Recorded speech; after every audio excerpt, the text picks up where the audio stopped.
From 80 to just 2 remaining here, we are live from Austin, Texas, as we bring you the grand finals of the World Championship Series Austin, as 2 of the biggest names in the Western world will clash in a best-of-7 series. One of them will march on forward to the WCS Global Finals towards the end of the year. Welcome, ladies and gents, to the desk, as I am joined to my left by In Control and Todd to take a look at what is sure to be a phenomenal best-of-7 grand finals here for WCS Austin. Gentlemen, Neeb versus Nerchio. They barely need any introduction. We're going to do it anyway.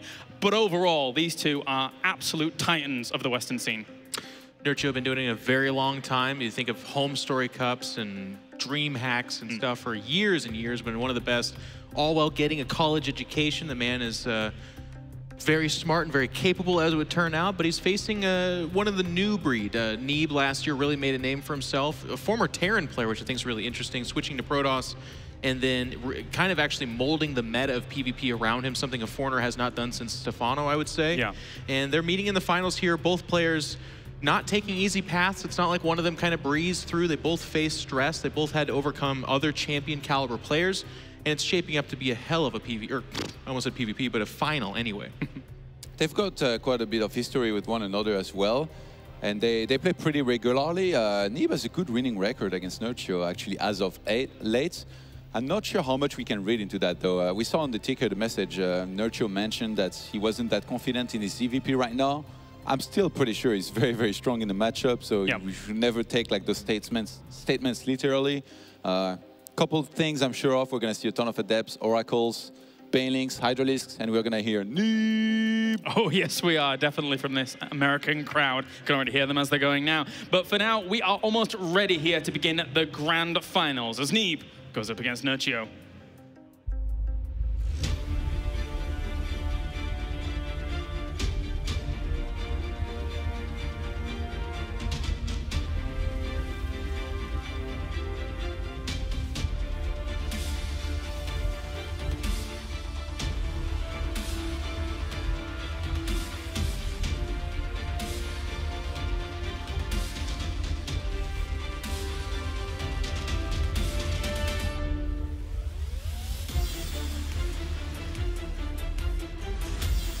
It feels pretty great after I haven't been doing so well recently. So to make it to the finals again, especially in front of the home crowd in America, feels really good.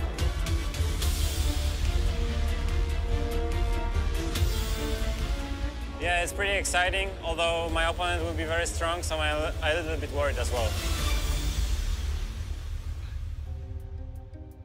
These two players are going to be going head-to-head in just a few moments' time. The road, as you mentioned In Control, has been a long one for a lot of them. Neeb even did have a stumbling block in Kelazar that we just saw there for a moment's time. But since the bracket has begun, he's been able to power on through in some close series here and there, but he's here.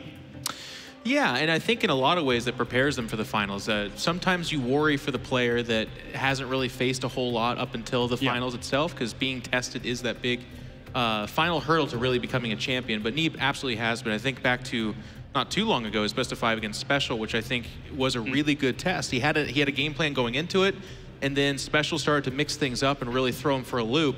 And it went down to that game 5, and even that game 5 could have gone either way, but there was some real critical moments where the right choices were made, patience was shown, and that's the kind of stuff you look for from a champion caliber player, which Neeb has been and is looking to return to. And we'll get a chance to talk about it in just a minute, Todd. For now, though, we are going to be heading over to the stage. As Smix is ready, the players are ready, and I hope you out there are ready.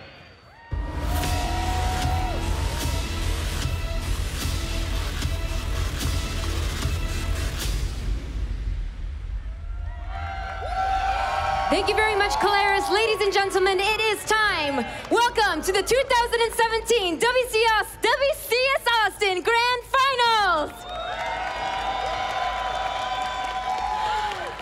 So excited to introduce these two players. Up first, we have our American home crowd favorite and Kespa Cup champion, hungry to take first place, especially after finishing as runner-up last year. But he has a very tough opponent in this Polish Zerg, who already has 3 premier titles under his belt, and today he is looking for his 4th.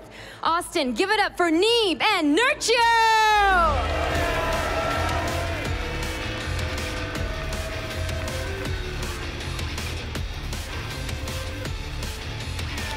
just feels right after WCS, well, in fact, after DreamHack Austin last year in 2016 with Nerchio making his way to the stage against Hydra. Being pipped at the post in the grand finals, he makes his way here once again. He's going to be going up against Nerchio, but Todd, Neeb, what can you tell me about him? Neeb is such a crafty player. Like you mentioned the meta of Protos and stuff. Like he's one of those guys that will perfect his builds, but not in a way that he's going to play repetitive at all the time. Yes.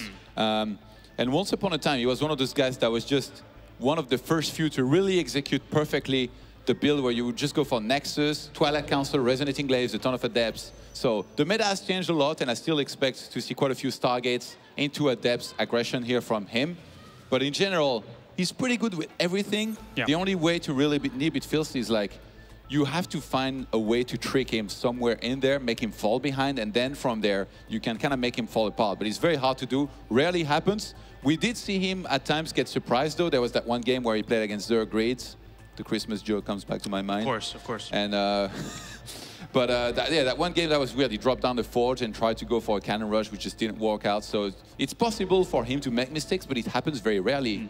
In a best of 5, he lost one map because of it. In a best of 7, I mean, even if he loses one map, he's still going to be winning the other games. That, for me, is the key, is that Neeb is willing to go off script and will do things on the fly. That is a very Protoss-y thing. There's been great Protosses in the past, but there's been Protosses that have fallen because of it. And Neeb, somewhere in the middle, he does, like Todd said, he'll have a game plan, he'll have an idea, but if something is showing weakness, he will jump off and go into that. And that can be where Nerchio capitalizes because he is rock solid, known for his defense. Right, exactly. And that's a good point that you bring up there. And it segues me on nicely to the fact that if you think 3 or 4 years back, Nerchio was the guy that in ZVP was very scary, but there was always that, oh, well, we can hit him with a timing and we'll just kill him early and things like that. That's not Nerchio anymore. No. Nerchio is a terror to any Protoss out there, so Neeb has to be careful. I think Nerchio has been his best Nerchio this year. Maybe some of last year you could make that claim as well, but he's won championships in the past off the back of the fact that the rest of the scene wasn't as good as him. Now the scene is much better, but he himself is even in his best form. So it's really shaping up to be a very nice finals. He's shown to stay the course. Gentlemen, our final thoughts before we get into our best of 7 finals? Just what a treat. We've been going to game 5 with a lot of these series. This is a 7-game set. A lot of mutual respect between these two players, and Nerchio does not give respect to many people. He's very open about that. But for the fact that he says that Neeb is a worthy opponent means that this is going to be amazing. Remember WCS Tours, Showtime versus Nerchio, amazing finals. I think that's what we can expect here, or something to this caliber. So I'm very excited for it. And you know what? I should just shut up and we should get started. Well, there you go then. Let's get on with it. Ladies and gentlemen out there, we start the WCS Austin Grand Finals as we head over to Rotterdam and Nathanias for the commentary.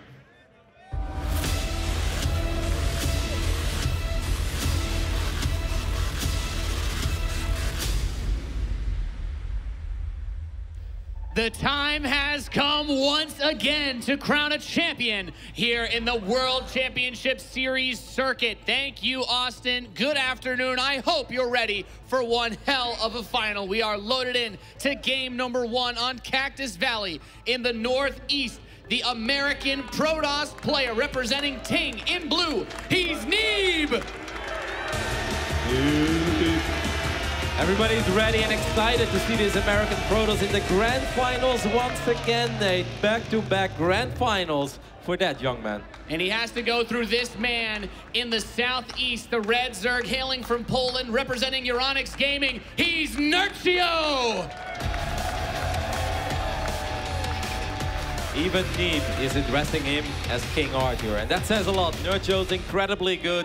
These two guys, like Todd said, have quite a bit of history with each other, but I think there is one series, Nate, that stood out. There is one series that was all over Reddit, and that was that quarterfinals they had 4 months ago. WESG in China, quarterfinal matchup, game 5, everything was close.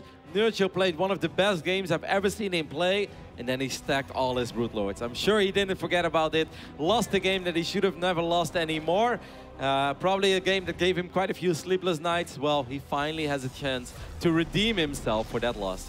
Yeah, this is such a big tournament final for both of these players. They are considered the top of the top in their respective regions as this probe continues to dance around blocking the natural. Neeb touted as one of, if not the best player in North America for the last year, the highest ranked WCS player in points last year, Kespa Cup champion. He is the king of NA. He is the player everyone looks to for inspiration in this region. Now, there is one thing that I absolutely love that Nerchio does more than any other Zerg out there in this matchup, and that's that mass drop, right? That's a 6, 7, 8 Overlord. All morph them into Dropper Lords and just send a whole bunch of Roaches, Ravages, Hydras, sometimes even Lurkers into the Protoss base. But looking at the spawning positions here on Cactus Valley, I don't find it very likely, Nate, because it's much more likely that Neeb is going to go up to 3 bases there on the left side.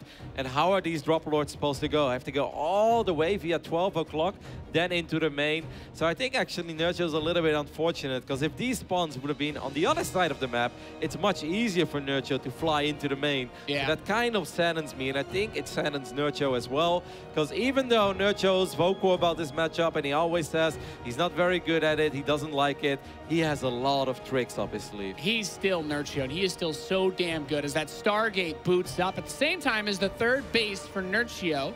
So the Adept makes its way across the map. I think one thing to note is that it's a direct path from the natural to the main base of Nerchio via air. But these two Lings are going to get in, Roddy. They may be able to spoil the plot. Yep, and this is annoying as well because Neeb has his Adept on the other side of the map. So obviously he wants to be looking at this Adept. He wants to see if he can maybe pick off a drone. That's not going to be the case. And only now he's going to have a worry about these Lings. Did the Lings spot the Stargate? They did, right? Yeah, it was by the ramp. He should be aware of it. Yeah, he knows. He knows. Right. He ran by it. It is finishing up as we speak. And I think you guys are all talking about it. The Oracle opening just makes sense for Protoss versus Zerg right now. Yeah, I think there is 2 openings that we're mostly going to see in this best of 7, and that is the 1-gate Stargate. And I think every now and then you're going to see Neeb open up with the Archon drop. Obviously, there's multiple ways to do that, but at the end of the day, it comes down to a Dark Shrine and a Warp Prism. How many gates? Well, we'll see. Some people do it of 2 gates, some people do it of 3. 4 is the old school way, but has fallen out of fashion a little bit. But this is the opening that I think we're going to see at least 4 or 5, if not 6 times, just because the Oracle is incredibly good against any sort of Zerg all-in. And obviously, it's also nice to have some map presence, maybe pick off a couple of drones, secure your third base. There are too many reasons not to make an Oracle. The utility of the Oracle is always very nice to have, as it will fly into the main base of Nerchio, smack dab into that Spore Crawler. He's going to pull back. He gets just a single drone, loses a little bit of hit points, and retreats. These Adepts in the third base. Perfect. Not really any drones for them to kill. Nope, and actually losing one of the Adepts. Good surround there by Nerchio. Perhaps getting ready for that Warcraft 4. It has to come one day, right, Nick? We used to surround units all the time over there. Now, this is a solid start for Nerchio, only losing a single drone. Sometimes Zergs get unlucky, and they actually have like 4 or 5 drones that are being transferred from one base to the next, and those drones are often exposed, but Nerchio shows that he's on the money so far, and really didn't take any damage yet. Yep, uses the overcharge to defend the third base under construction from those Zerglings. The 2 Oracles are outside of the natural expansion. Yeah, this is kind of risky, though, because right now Nerchio has no units at all. He's making 12 Lings. Obviously, Neeb doesn't know what we know, because if he would know that, he would jump right in there. I still don't think he wants to jump right in that saturated middle lane. So even though Nerchio played greedy, what he did very well is that he kept all the drones in the natural. So technically, Nerchio didn't have enough units to defend all 3 locations, but he didn't need to, Nate. He only needed to defend the one that actually had any drones. So that was a really cool play by Nerchio, showing us that you can be greedy, yet, you know, he can justify that greed. He doesn't have to move them all over to that mineral line and open himself up that quickly. These Shades make their way towards the main. Okay, he's moving them in with the Oracles to help clean up the Zerglings that are going to go on top of these Adepts. The Queen step forward very quickly to try and grab them, and the Adepts send the Shades back out. They're running towards the main. The Oracles come back in, grab a few drones on the way out, and gets that teleport over towards the third base. So Neeb trying to bounce between the expansions of Nerchio. Not getting a crazy amount of worker kills here, but definitely stretching him thin. He is ahead 10 probes over Nerchio at the moment. Yeah, he forced out quite a few units, and Roaches are kind of expensive units as well, but there are 9 drones on the production tab, so I don't hate this for Nerchio, but I also don't hate it for Neeb. If Neeb ends up losing a few more Adepts, which is going to be the case here in the middle of the map, now it starts to sting, but fortunately for Neeb, he does still have both Oracles, and as good as they are offensively, Nate, they're just as useful defensively, whether it comes down to Stasis Ward or Pulsar Beam. And he does have the Phoenix. Spire. Well, push everything out. The Spire. What do you think about a Spire opening like this on 3 bases against a Protoss that already has a Stargate? Well, I mean, that's obviously risky because if Neeb is going to spot this Spire anytime soon, then there is a good chance he's going to make 4, 5, 6 Phoenixes, and then I think Nerchio has to either cancel it or just not really make any mutas at all. Some Zergs will go absolutely crazy and make Corruptor muta, but I really think that Neeb is too good to lose to a build like Corruptor muta. Like, that only works if the Protos messes up. It's risky, man. Nerchio's kind of rolling the dice here, but maybe he's looking at these spawning positions and he's like, man, I just don't want to play Roach Hydra here or Roach Hydra Lurker. I'm going to take a risk. I'm going to try to squeeze in a Spire, and I just hope that Neeb doesn't scout it, because there is a very good chance the moment that Twilight is done, that Neeb is going to research Charge. And, well, Zealots are awesome, Nate, but they don't fight mutas. No, they can run really fast, but they cannot jump into the sky, as badass as that would be. So there is Charge, as you said, on the production tab, as well as the Templar Archives. Protos Revelation just reveals a single creep tumor here. This is actually kind of risky. Neeb is probably wondering, like, where are your units?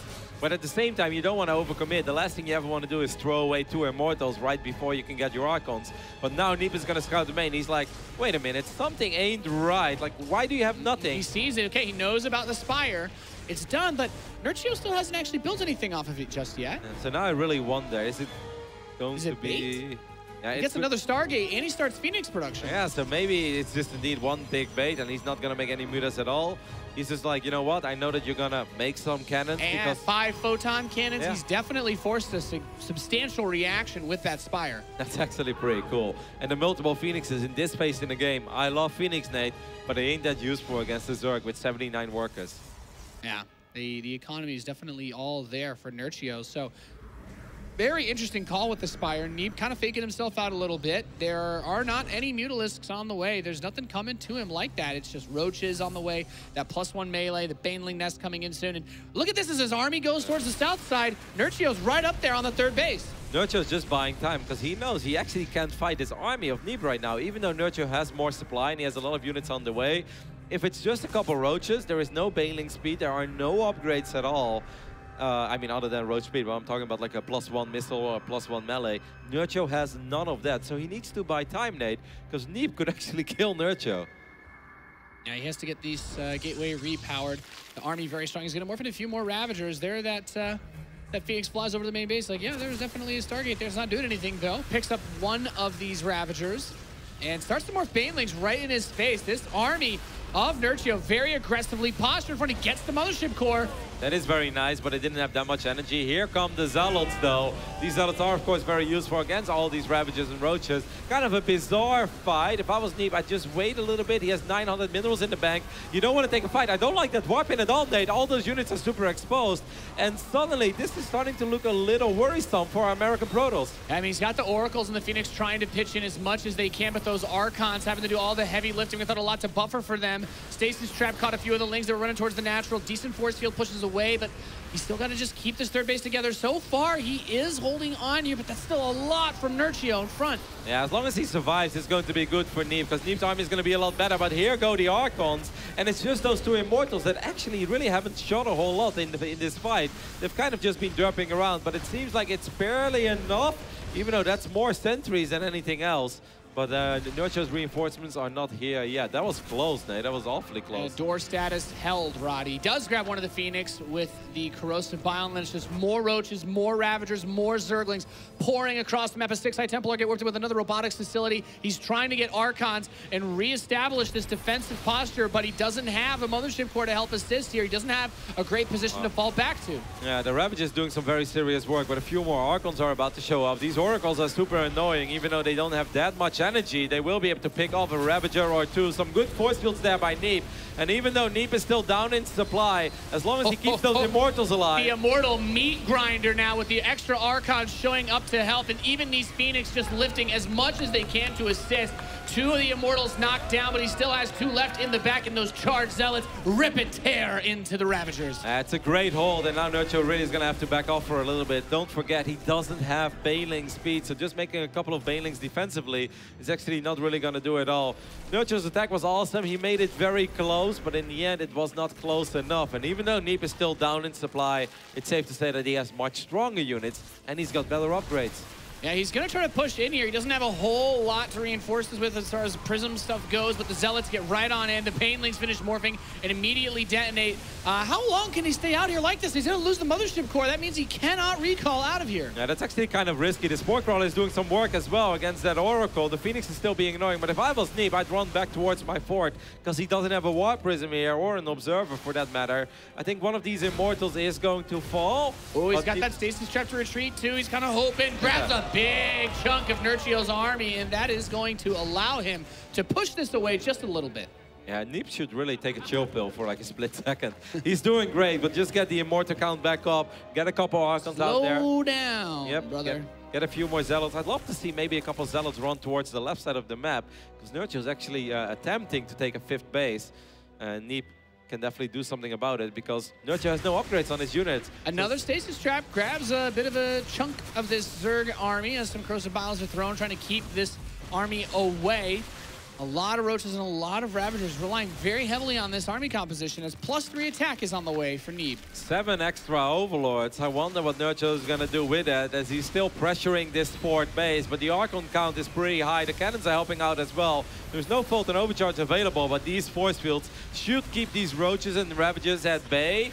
But I must say, Nerchio is doing a good job in picking up those expensive units one by one. Nate, do you think he knows he doesn't have Bane speed? I mean, it'd be kind of weird not realizing it, because they're stuck behind his Roaches, right? They can't actually get up front all that easily since they're moving slower than everything else. The one thing that definitely sucks is the Biles are not only hitting the units, but since he's at that expansion, they're hitting the mineralized. Well, he's slicing off a few of the probes from this position in the midst of all of this. Shout out to the Oracle. Okay, that's just build it right there. Yeah.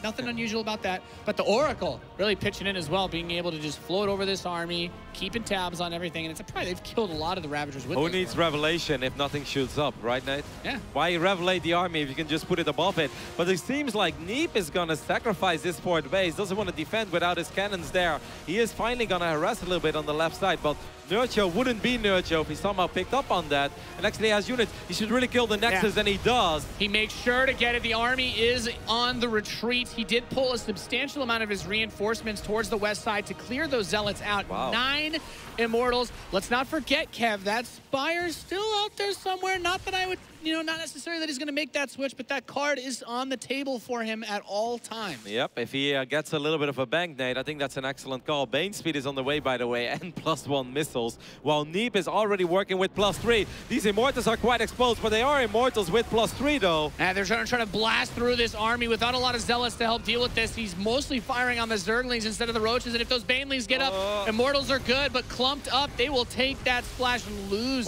their barriers. And the Photon Overcharge comes up on the pylon, but he's actually managed to kill most of the army on this retreat path back home. Nerchio overwhelming Neeb. Yeah, Neeb wasn't ready for that. Now he's going to sandwich this army, and once again, the upgrades do really matter. A lot of these Roaches and Ravagers will get picked off very quickly if these Archons and Immortals were just allowed to shoot. But most of the Immortals went down. Neeb is going to try to retake this fort base. He will clean this up in the end, but Nate, you mentioned it. This fire is still there, and how much NTR is there truly on this side? He's still building Roaches. He hasn't made that switch yet, but you're right. The only thing he has, he did build a second Stargate earlier. I do believe that he still has that, but the Archon count really becomes the only anti-air that he has in his army right now if there's a snap decision made to make that play. It's going to be even harder for Nerchio to attack this base because, I mean, that's just cross the map, and Cactus Valley is a pretty long map. Yes, Nerchio is still ahead by 50 supply, but that doesn't necessarily mean he's just going to roll this base over. A lot of the units are in production. A lot of the units just popped. I actually think that if Neeb just keeps that base at 12 o'clock alive, the Oracle does finally fall. This is going to be a game-changing fight. Can Neeb keep this Nexus alive? Now, he's not even going to try. He pulls everything over. He's like, all right, I'll take that right side base back again while my Zealots make their way to the expansion. And Nerchio pulls a good portion of his army back there as well, realizing, okay, I've got to go for this. And those Zealots just slice and dice those Lings. Yeah, that's not a fair fight. The Lings do have +1, but the Zealots have +3. And yeah, the Lings want none of that. These Zealots starting to work on this hatchery. It's starting to run quite low. Oh, my goodness gracious. Barely saves the hatchery with 52 health. At the end, still double pumping out those Immortals with the Ravagers and the Banelings to help deal with those Zealots, and all of that splash Neeb is having a very difficult time reconstituting this army. I like how Neeb sacrificed his base at 3 o'clock, then sacrificed the base at 12 and went back to 3 o'clock again. Nerchio's gonna put some pressure on this base, but this base is pretty much mined out. Killing it is obviously nice because you take away the gas income, but mineral-wise, there really wasn't that much left. The Ravager count is incredibly high, but it all comes down to the engagement. Can Neeb somehow get close enough to the Zerg army? I mean, even with all of these Immortals, there's not an infinite number of force fields. The Banelings hitting from the back, get rid of the sentries, and now it's just the Immortals versus these Ravagers as they crash through. Zealot reinforcements being added into the mix to try and deal with this, but Neeb has so much of this to go through. Here comes the Mothership Core. Photon Overcharge being added into the mix. He has to keep the Immortals alive. Another one does fall. Two Immortals do really live up to their name of being immortal, but they might eat a couple of these balls. No, not yet. Now the Phoenix is gonna help out. It's like, guys, I've got one. Take it out, and he will drop it. Gonna try to take one more. Obviously, Nerchio's doing a fantastic job in just slowing down the economy of the American Protos. This is an awesome game to watch. Take a look at the units lost. How many Immortals died and how many probes died? Like 23 workers? Immortals. Wow. 16. How often do you see that, Nate? That is a lot. With 17 Archons versus 125 Roaches and 48 Ravagers.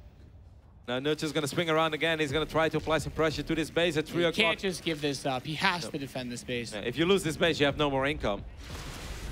This is potentially going to be it with this fight. Immediately grabs one of the Archons, Photon Overcharge, tries to make a little bit of a buffer, but those Banelings are morphing. They do have speed. They will reach the front of the battle lines, and he's going to make this move in. A lot of the Vials going for those Immortals. They are able to step back just in the nick of time, but the Banelings get close to the probes. They're all very weak. The pylon on the right side will fall, and that's it. GG. Nerchio takes game number 1 here in our grand finals at WCS Austin. In a very swarmy way with almost non-upgraded units, but he just kept rallying everything that he had across the map. Loved the Spire early on, even when he never used it. Neeb has to respect the Spire. He's always worried about Minos. Every Protoss is when you want to play Archon, Immortal, Zealot, you're like, oh my god, a Spire? Hold on, let's get 5 cannons, let's get a second Stargate. Fortunately, he didn't start +1 air weapons, but that happens as well sometimes.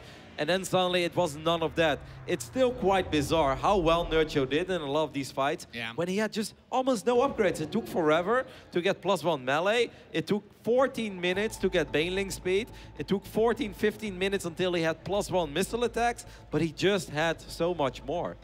Amazing to think about the way he was able to bait Neeb into that extremely heavily anti-Mutalisk setup. The 5 photon cannons, as you mentioned, the Stargate, immediately getting out another Phoenix or 2, and he was just gearing up for that endless Roach Ravager push. Yeah, there was this one moment as well where you said, like, isn't Neeb getting a little overeager here? Where he was basically standing in the natural of Nerchio, but he had no Warp Prism, no Observer. He really didn't have that many Zealots and left. The Mothership Core was in front and just died. It had enough energy for a recall too, but he just... Yeah, and let's not forget about that moment in the middle of the map when all the Immortals were incredibly exposed and Nerchio just jumped on it. How often do you see 0-0 Roaches and Ravagers run into 9 Immortals with +3? Well, if all the Archons are out of position and the Zealots are out of position as well, I've almost felt that was Nerchio's one chance, and, well, he capitalized on it.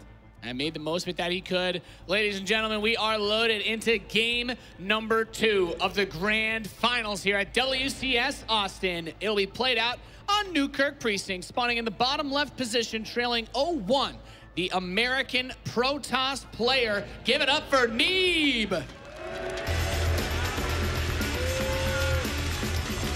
Definitely didn't play a bad game number 1 there. A few mistakes and everything could be fixed here in game number 2, Nate. Yep, his opponent winning right now 1-0. The Red Zerg player, he is Nerchio. Nerchio's got to be quite pleased with how Cactus Valley went. I think considering the spawning positions, I don't think he loved them that much. But I also know for a fact that he's not the biggest fan of Newkirk City Precinct. While we were loading into this game, I also noticed that game number 7, if we get there, Nate. If we get to game 7. It's going to be played on Paladino. How often do you guys think these guys have played Paladino? How many games have they practiced on Paladino? That game that Nerchio played versus Kellezer on that map, I was so shocked that no one vetoed it. It's it's one of the tougher ones. People don't get a lot of games on it. This final could get weird if we make it all the way there, but I don't mind. No, I wouldn't mind either. I mean, Nerchio does often deliver. I think the finals he had against Showtime last year, in tours. I think it was one of my favorite finals of the year. It was just fantastic, especially the first game, the second game. They were just an absolute joy to watch. And so far, I think this was a great start. I really enjoyed that game on Cactus. It was incredibly action-packed. It was a little, it felt a little odd, but in the end, it made sense what Nerchio was doing. I think that's one of those games where you win that and you're like, okay, well, you know, the first attack really didn't work. The counterattack didn't really work. It was very scrappy, very back and forth. Feeling those games, winning those games has to feel so damn good. Just being able to come out on top of a situation where things didn't go as expected, things didn't go as planned, and you had to have your wits about you and make a big play. So definitely a big confidence boost to start things off for Nerchio, but Neeb really didn't play that bad either. Cactus Valley has a lot of those tough positions to work around. Having to fight with your Nexus as part of your wall is very, very uncomfortable at all times. Especially the Immortals, just a couple of times they were not really participating in the battle. They were kind of derping around in the back. Because you don't want to expose them, but obviously you want to make sure that they actually do participate. Now, Nate, the journey for these two guys obviously did not start this weekend. They both competed in Challenger that starts online. And what's interesting is that I casted multiple games of Nerchio in his run during WCS Europe Challenger, and he 12-pooled a lot. He kept 12-pooling against Protos, sometimes with success. In general, most of the time it was about even, if not he was behind. I'm quite interested to see that he hasn't done it a single time so far this tournament. At least in the games that I've seen. Yeah, he's been sticking to a very macro-focused sort of style. At least when I look at the games he's played versus Terran, it's been a lot of the same thing. I wonder if that means we'll see that Roach Ravager, you know, with the Ling support style in this game again. That sort of seems to be what Nerchio's been favoring, just sticking to something. Nerchio is also the type of guy that will sell a mind game multiple times, and by the time that as a Protoss player, you were like, all right, I'm not going to fall for it anymore. I won't build a second Stargate 5 cannons. It's like, okay, well, here's the mutas. I'll never forget that there was a time where like the early Roach Ravager Ling-All-In was very possible, and whenever they open up with this pool and then a gas, you really had to respect it, and certain Protoss players started to play quite safe. Nerchio opened up like that 3 games in a row against Showtime. Showtime kept being safe. The 4th time, Showtime didn't believe in it anymore, and obviously that's when it happened on that weird map with I forgot the name of it, but it was very popular in the Legacy of the Void beta. I'll never forget. So there's a good chance you'll see Nerchio multiple times throughout this series try to sell the idea of a muta switch, not do it, but then suddenly in game 4 or 5, he will do it. Yeah, just another sign of an incredibly intelligent player. The way that he approaches the game is something to be marveled at. The Oracle goes to the 3rd. There's nothing there. Queens show up already ready to push it back as the Roach Warren begins and a few more drones pop out. Phoenix will clear things out, but Roddy, straight to Resonating Glaives. Is this the big Adept build by Neeb today? I mean, this is kind of interesting because it's a single Stargate. It's 3-gate Adept. I just wonder what's going to be after this. Is it going to go for another Stargate? Is it just going to be robotics facilities? This is something that I haven't seen that much lately. Most of the time, it is just what we saw in Cactus Valley, a couple of Adepts without Resonating Glaives.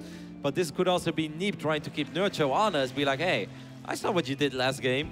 No Banes, very late Roaches against my Adepts. You're showing no respect at all. You know what? Next time you try to defend with just Zerglings, I'm going to have Resonating Glaives. So he's just going to try to switch it up. But this time, Nerchio's making 6 Roaches quite early on. I'm just curious to see what Neeb is going to do after this, Nate.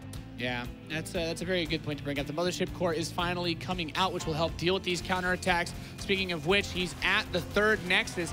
The Adepts kind of trying to tuck themselves in, but the Zerglings do have enough surface area to pick both of them off. Yeah, there is a Mothership Core though, so he could technically drop a Photon Overcharge and keep this Nexus safe. He's also going to bring the Oracle. Wow, what? Why did he activate Pulsar? I mean, he did have a lot of energy, I guess. I'm a tiny bit surprised that he decided to do for it. The Adept timing has been delayed a little bit, and I don't think he's going to let that one finish up with all the Roaches there. Still just trying to find an opening. Good control, blocking the pathing of these Adepts, allowing Nerchio's drones to continue to run around and not too vulnerable, and not really getting a lot of kills, not getting a lot of damage done with this early Adept build. Even though he has Resonating Glaives, he can't make much of it, not yet. But there has been some indirect damage. He's been forcing out a lot of units. He's been causing some lost mining time for Nerchio. If you take a look at the drone count, it's currently at 54. So this is not terrible, but obviously you do want to get something out of your Adepts, because just keeping these Adepts as a main part of your army and then eventually fight against all the Roaches, that's not why you made them. I think he's going to let a couple finish up, and that's exactly what he did. How many Roaches, or excuse me, how many Adepts did finish up? Just 2. So he's always going for the 2 Adept hit squad in the back of the natural. And he's picking up 5-6 more drones, Nate. This is really starting to add up. He's really just playing around with his positioning in an extremely dangerous way. He sends a big wave of Adepts inside of the main base, looking for that drone line. Notice how the Queens immediately go to body block these Adepts and keep them away. Good transfuse, but the second Queen will still die. Grabs a few drones, teleports the way out. Roaches are in position, though, able to grab 1 or 2 of these Adepts on the way out. So what I'm worried about right now is the counterattack. There's a good chance that Nerchio says, like, all right, you've killed my drones, that's fine, but you know what I'm gonna do? I'm gonna make nothing but Roaches and Zerglings, maybe a couple Ravagers eventually. I'm gonna run across the map. Nate, you know I love my Resonating Glaives, but this is something I struggle with a lot. If you don't have TTs, in my case, I pretty much always die to this counterattack, because look at the army, it's massive for Nerchio. This is huge. 4 Ravagers on the way. He's cranking out the Zerglings, and there are so many Roaches crossing the field. He starts charge. His Templar Archives is finishing, but time is what he needs to build the forces necessary to defend this. It's a good start, I think. A good photon overcharge there as well. It's going to be able to push out a lot of damage. I really like this defense so far from Neeb. The Ravagers will show up. They were a little bit late to the party. A lot of dead Roaches already, but both fighters are going to fall, and it's all about the Immortals, Nate. Can Neeb keep his Immortals alive? The first one gets caught on the right side. Left one is stuck, completely surrounded as the sentries are destroyed as well. And this third base completely forfeit as the rest of the Zerglings run in. The probes on the way out. He did get a couple more sentries to try and defend against this back in the natural, but if he steps down this ramp, he has to be so careful that he doesn't get caught by the reinforcements. Yep, I would have loved to see a Void Ray during all of this. I really think that could have helped out quite a bit against all these Roaches, because then you can just defend the links with Adepts. I must say, Neeb is doing a really good job, though. He's still up in Workers, but I do think he's going to lose the Nexus, but it's going to be close, Nate. And he's getting very close to picking it off, and he's going to be able to grab it. Third base destroyed, and Neeb, he grabs 1 Roach. It's like, okay, we got the straggler. Phoenix is like, I'm no Void Ray, but... Tickle him to death, sentries. I got 1. So Charge is finishing up. That Spire is on the way. That interesting Spire. Storm is going to be researched here. So he wants to play with the High Templars a bit more than just the Archons. And a Warp Prism, right? Warp Prism with Charge Zealots. There's a lot that you can do here. It's going to be one of the ways that he can claw his way back through this. Let's keep in mind, there's not a 4th base for Nerchio, so he's not like he's got some ridiculously blown up economy. Neeb, on 3 bases, can play ball. Yep. I was a little bit surprised that Nerchio showed small signs of impatience there. He just jumped with his Roaches at first, while the Ravagers were late. If the Ravagers were there a lot faster, I think he could have taken care of those pylons a lot quicker. And obviously, Photon Overcharge, I mean, that's the majority of the DPS of the Protos army at that point. So I really think that those pylons did a little bit too much. In the end, it was still all right. The Spire does get spotted by these Adepts, and that's obviously big. Let's see how Neeb decides to react. Just a Phoenix for now. Needs to be very careful with how much he wants to commit to dealing with this, because it's still just Roaches, Kev. He's still just building Roaches, plus 2 melee for those Zerglings, and we can see the Baneling Nest is coming in. So this could still end up being basically the same human composition that was in the last game, and because of that, obviously it's going to be very important that he doesn't pretend or be baited into thinking that it is just Mutas. Yep, but there is one big difference between this game and the previous game, and that is that this time we do have Storm. I think maybe perhaps a lot of people are wondering, why didn't he get Storm last game? I mean, you need the money for that. You need the economy. He kept losing his 4th base, and sometimes it's honestly better to just get 2 or 3 Archons rather than rely on 1 or 2 Storms, but then have nothing else. This time Neeb said, no, I am convinced that I can get enough time out for my High Templars. I can get a couple Storms while keeping my Immortals safe, and I feel Storm is all I need. And it's hard to disagree when you look at the state of this game at the moment. Yep, that is one way that will definitely be able to help deal with this mass of forces that are going to be coming his way, especially if those Banelings clump up. Really anything for that matter, clumping up too much. Having the Prism that he didn't have last game to do the harass with, because he was just warping in random pylons across Cactus Valley, and that did not help him too much, those Ravagers. That's a lot. Yep, and obviously it's going to be hard to get close to those Ravagers. In general, Zealots are fantastic if they can actually get on top of the Ravager, but you have to worry about the Bane. If Zealots get too ahead of themselves and they run headfirst into Banelings, I know the animation of Legacy of the Void said they can do that, but Nate, let me tell you, they can't. Whoever pressed the A move in the Legacy of the Void cinematic really should have thought more about those Banelings, Rob. Yeah. It's like, yeah, that Zealot looked really badass, but whenever I do it, it's 7 Zealots into 2 Banes and they all die. Nerchio's gonna roll forward. It's important to keep your High Templar safe. Yeah, he drops a lot of the Storms. The Banelings are mostly cleared out. He has a few behind the Ravagers still. A lot of the Zealots are dead, though, and the Storms continue to rain down the Immortals behind the cover of the Photon Overcharge with these solid force fields. With the first Immortal on the left, looks like it's gonna finally fall. He's got the Biles hitting. The Mothership Core almost clears that up, but the Phoenix come in, and they throw that last bit of an assist. Wow. He tries to focus fire down the last 2 weak Immortals, and he will not get both of them. That's so close there in the end. These Immortals were so exposed. They were quite low on HP. But in the end, these Phoenixes were like, well, guys, we actually have some energy. We can do some of the lifting. And these Immortals are like, yeah, it's about time. So they actually all lived. The overcharge helped out a lot there as well. And I often feel the moment you get Storm against this ground army, there's this one push that's very scary. That's always going to be hard because the Zerg will have overwhelming numbers. From this point on, normally it should be easier for Neeb. He's got a very nice army composition to work with. He's getting another robotics facility. He's continuing to crank out the Immortals. +3 attack is on the way. And I like that. Now he's said to himself, all right, well, he'll at least get 1 photon cannon. He has to, of course, keep in mind that that Spire is still on the map. Infestation Pit on the way, though. And I love this. The lack of Hydralisk usage at all is just, okay, Phoenix is going to pick up, kill random Ravagers. You got 1. A little bit of energy was burned. You can still use these Phoenixes to be annoying as well. It may seem like you cannot do a lot of harass with the Phoenix, but if you have 3 Phoenixes that all have 150 energy, you can technically kill like 8 or 9 drones. Yeah. So that's a really pretty big deal. It's going to take a while, but if there is 0 NTR anywhere, why not? So he starts up the Hive and 3 Infestors, getting himself ready to use a couple of Fungals perhaps with this army and lock down these Immortals for a big engagement with a lot of corrosive Biles later on. Yeah, Neeb is a pretty patient Protos in general, even though, you know, Cactus Valley, he was aggressive from time to time, so maybe that actually scared him for the rest of the series. I think Nerchio realizes that maxing out on Ling Bane Ravager is just not going to do it anymore, because he's going to eat Storms left and right. 2 Banelings will roar into the mineral line, and they get 8 Pros in the end. Not bad. 1 actually did all the heavy lifting. 1 got 7, the other one just got 1.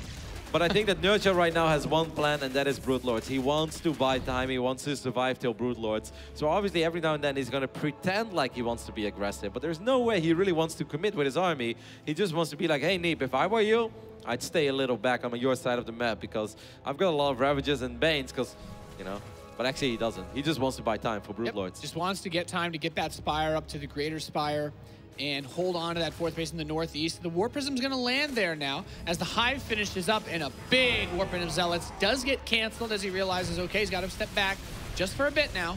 It's still scary to step on creep, and I was taking a look at the production tab. There's not a single observer currently for Neeb. He is producing one though, and it's almost out. He's even on double robo, so it's kind of weird. He doesn't have a single ops. But there you go. But this is going to slow him down. Whoa, Viper is being used. Okay.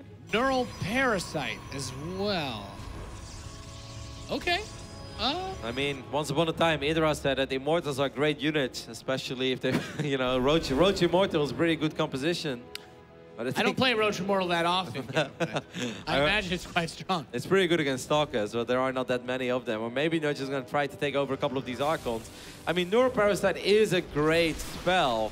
And maybe it just feels like he wasn't going to get the time for Broodlords. Once again, Neeb is kind of playing the guessing game wrong. Ooh. I mean, I can't blame him, though. Normally, we'd say, like, oh, this is a great play. He's getting a Fleet Beacon and extra Stargates because he has to worry about Broodlords. He's so good, man.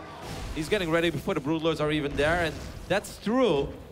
But that's actually not what he has to worry about, and that's really weird. Yeah.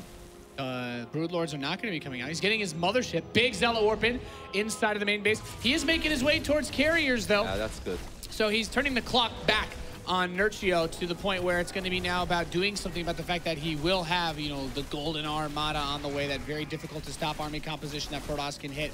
And the Zealots doing great work against the Lings. The Banelings will show up to clean them out.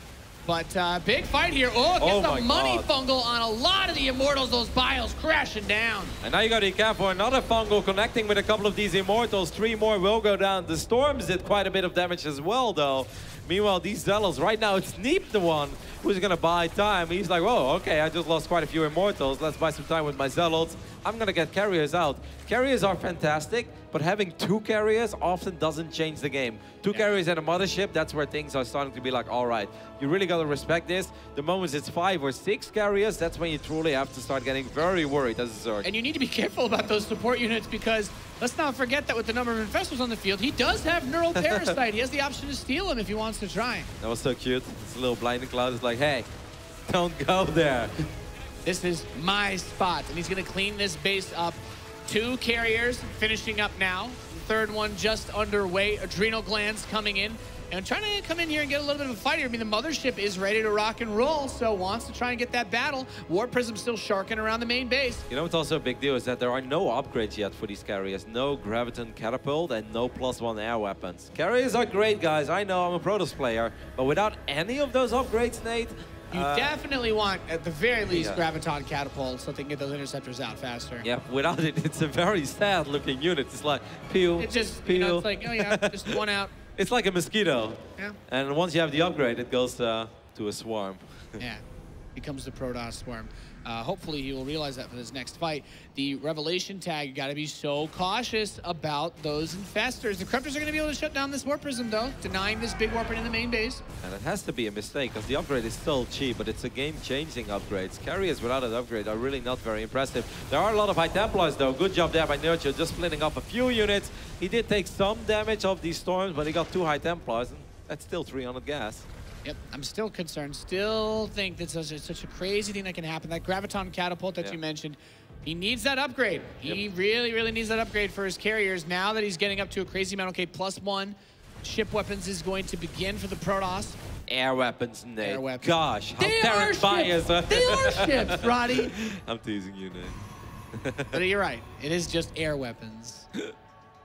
If it can fly, it uses air weapons. I know. I was just teasing you, Nate. Staring bias, it's okay, let it shine. Okay. Couple Banelings connect with these High Templars. 2 High Templar. At the same time, Nerchio's being annoying as well with links. I really feel without that upgrade, and especially if +1 air weapons ain't done yet, if Nerchio would just free up a little bit of supply and he would go in with, let's say, 14 Corruptors, I think he can win the game. I think he can wipe out that army. Yep, I completely agree. It's such a crucial, important upgrade to have when you have this many. I know we keep talking about it, but it's like not having stim for your carriers. You need that.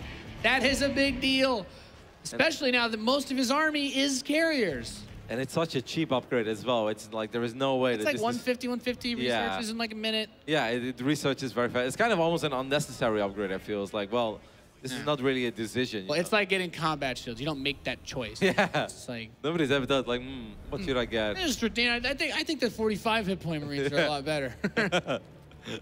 I think the carriers that shoot very slowly are better. Couple of Phoenix still in the front as well. Don't forget there is Neural, so he has to be careful about that too. Here is that first Fungal. How high is the Corruptor count? It's currently at 6. That's not really high enough. I mean, even the slow carriers are going to have a good day against just 5 or 6 Corruptors. Another decent Fungal there. Yeah, he's getting ready to move in, but the Storm's pushed back, gets another Revelation.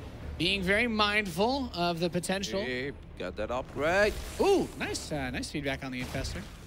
He does have. He's not going to realize it until he loses all his carriers. Yeah. Until he like loses a fight, he's like, oh, why did I lose that? Oh, I don't have this upgrade. Worst case scenario, now he should see it. He's like, okay, that's actually. The interceptors are coming out really slowly, Neeb. Come on there. That should ring a bell or two. Peel, peel, peel. This is just sad. He should pay attention and he should notice. Okay, he started it. Okay, he realized it. Yeah, there's the chrono too. He's like, yeah, I need that upgrade. He's like, why do these things shoot so slow? And during all of that, he did pick up 15 drones. Meanwhile, Nerchio's still being annoying. But Nerchio's actually really broke. He's been losing a lot of units just here and there to a couple of these storms, a couple of feedbacks, and suddenly his supply is dwindling, and Nerchio is broke as a joke. There's just so many carriers, and the storms and the feedbacks on the infestors have been so good. He can't get close enough to even try that neural parasite. Now he gets tagged again. Is he going to be able to make the dream come true? Okay, he abducts the mothership. Is he going to be able to focus it down? 2 neural parasites. Assimilation successful on the carriers, but is there too much here? Their corruptor count is so low. He's fighting back, and Nerchio taps out. GG. Just a little too rich there in the end. Neeb's army, despite the fact that he didn't have the most important upgrade, it didn't matter, Nate. So many storms were available. He had so much HP on that army. Still had a couple of immortals on the ground as well. And just the build-up to that fight was just heavily in favor of Neeb. He was getting good trades. He picked up a couple of those expensive units, and he was a lot richer. Yeah, just thinking about the aggression in that mid-game phase, there was so much thrown at each other by both players. The money to build up a bank to handle that army just wasn't available to get the number of forces off of those original 4 bases, the 5th that he was getting, the 6th he was trying to get.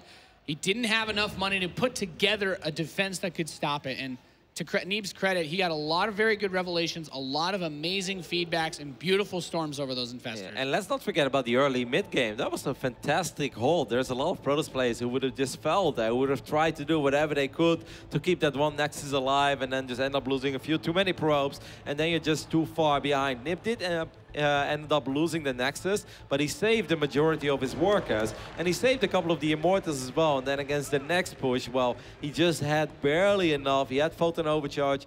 This time he did go Storm, and well, it was quite worth it, Nate.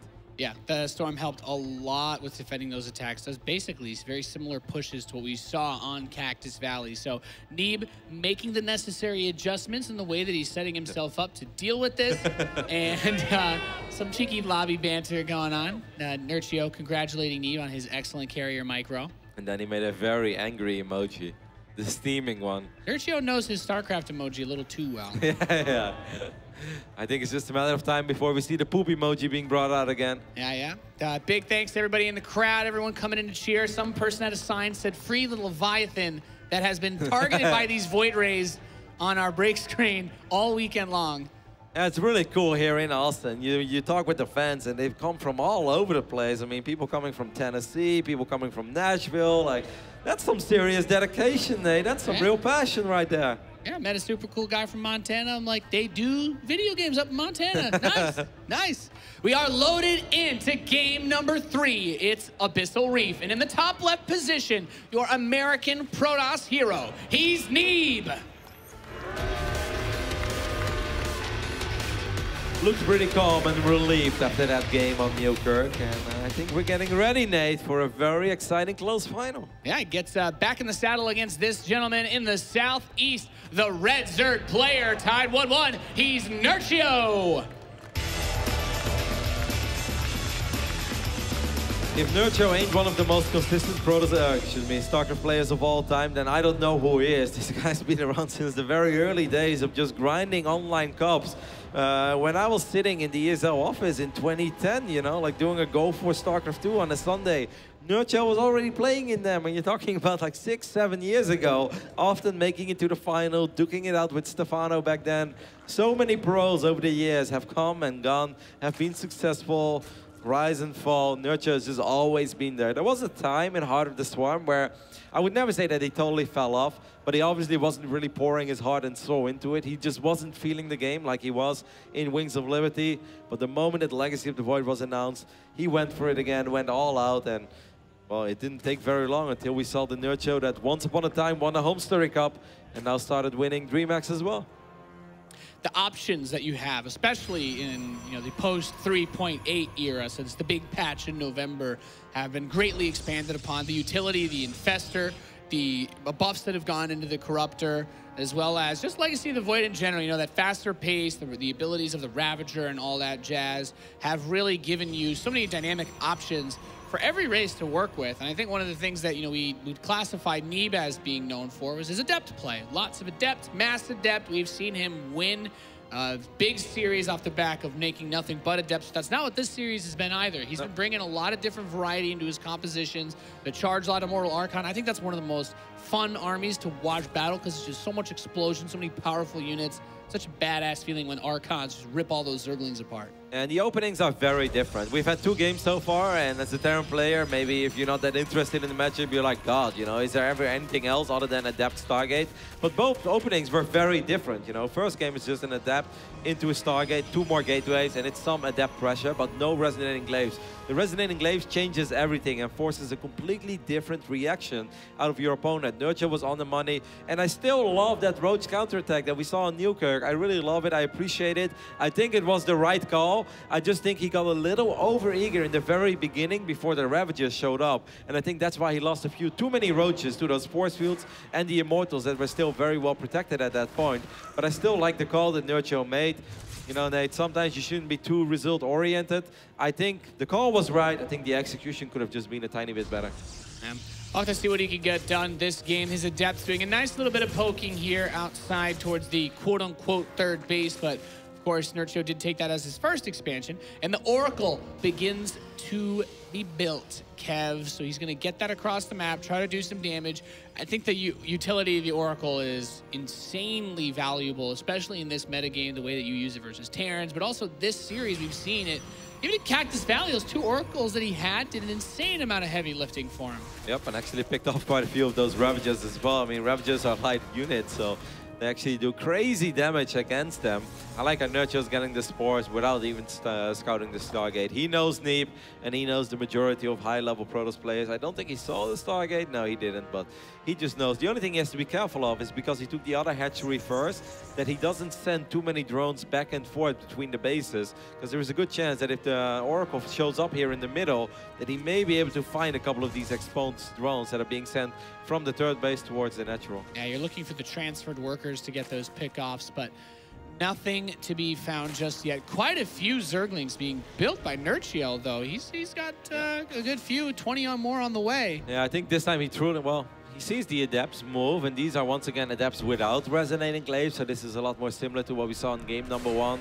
Neeb's gonna have to be very careful about how he shades. Nerchio wants to hide the links. He wants to tell him, no, it's okay, you should let this shade finish off, but there's no way that Neeb is gonna do that. The only way that Neeb can ever fight all these links without Glaives is if the Oracles are above them and actually helping out the Adepts. Yep, and of course that's a very difficult thing to do when the Queens are there also trying to push back the Oracles. And Neeb's gonna let that shade finish at the third base. A couple of these Adepts naturally find their way between a few mineral patches, but not gonna get a whole lot here. A few links, just 2 drones, and all of the Adepts dead for Neeb.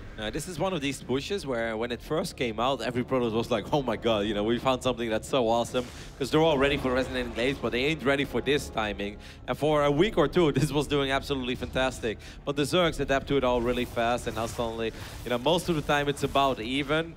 If that's even something you can hope for as a Protoss, because often it goes a lot worse than that. You just kind of sacrifice your Adepts, and you really don't get that much return of investment.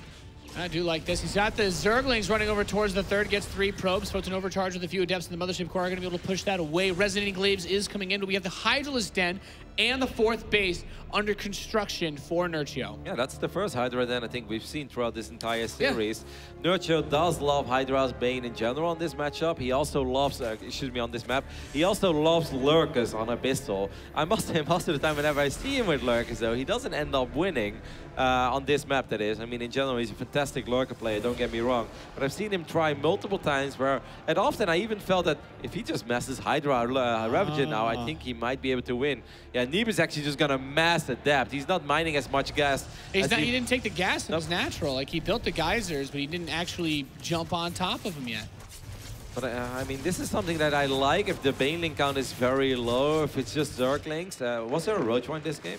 No, he only has access to Link's Hydralisks. Well, then it can actually be very good, but it has to hit very fast because the first 9 Hydras are on the way already. That is a fantastic scout. Little cheeky Carbot Ling makes his way into the main base and sees everything. Roachhorn immediately begins 2 evolution chambers. Banelings under construction. Oh, that's awesome.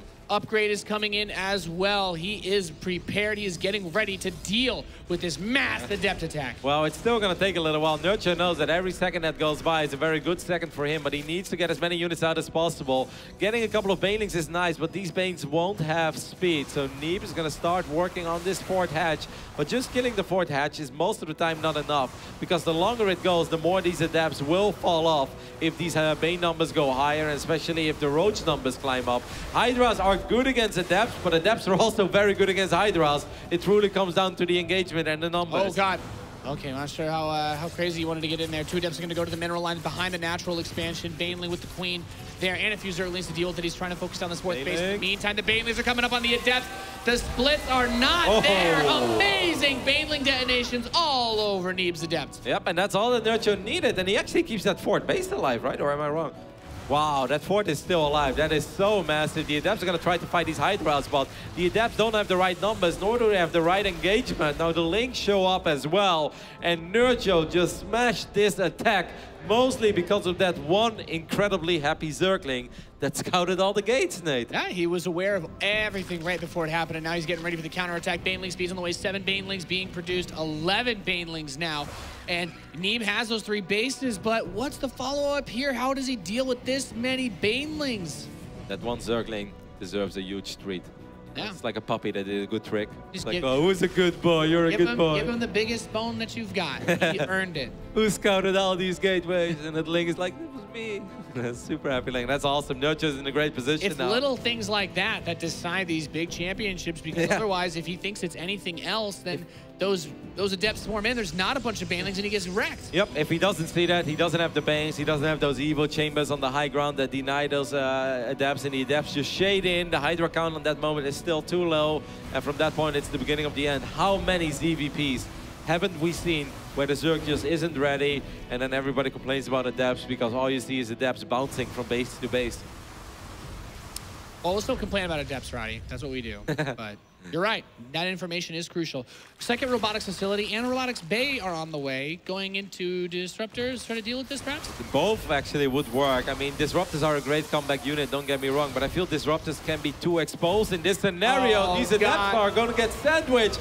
Nerchio once again having a fantastic engagement. Just completely surrounding Neeb's army in this position, trying to run away. Shades back into the Hydras. Everything completely eviscerated. GG, Nerchio goes up 2-1.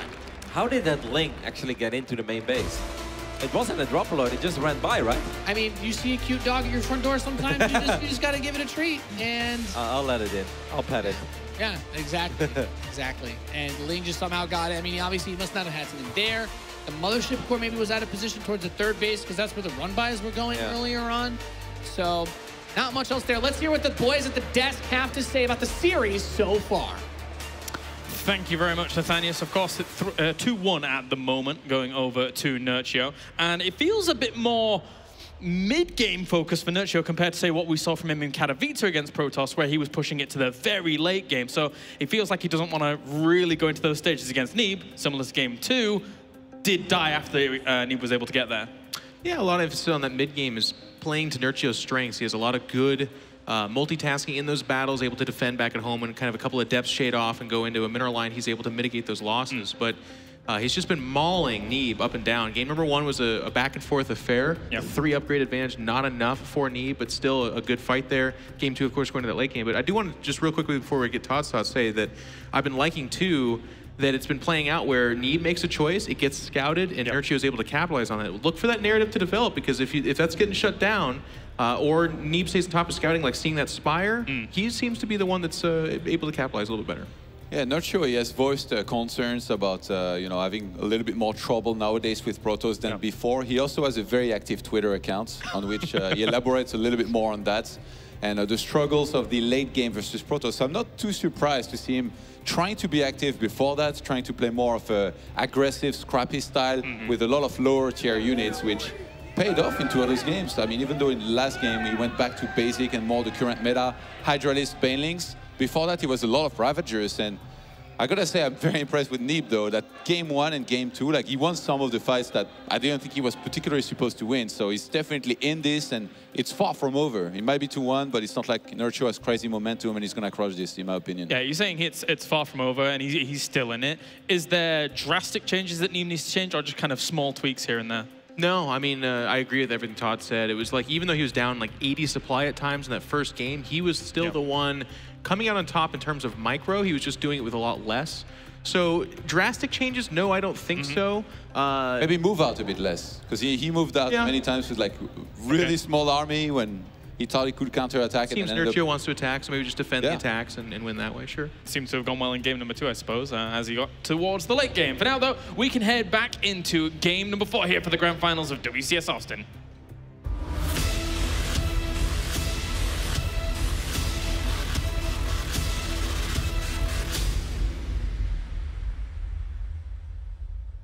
And we are back, ladies and gentlemen, into the midst of a bloody grand final here at WCS Austin. The score is 2-1, and we have had quite a brawl between these two non-Korean StarCraft 2 players. Neeb defending his home turf in the United States of America against Nerchio, the best European who has brought his strength to this tournament to try and get himself another championship this year. The good old Europe versus NA, Nate. It just continues as we are Twitch loading chat's favorite argument, Roddy.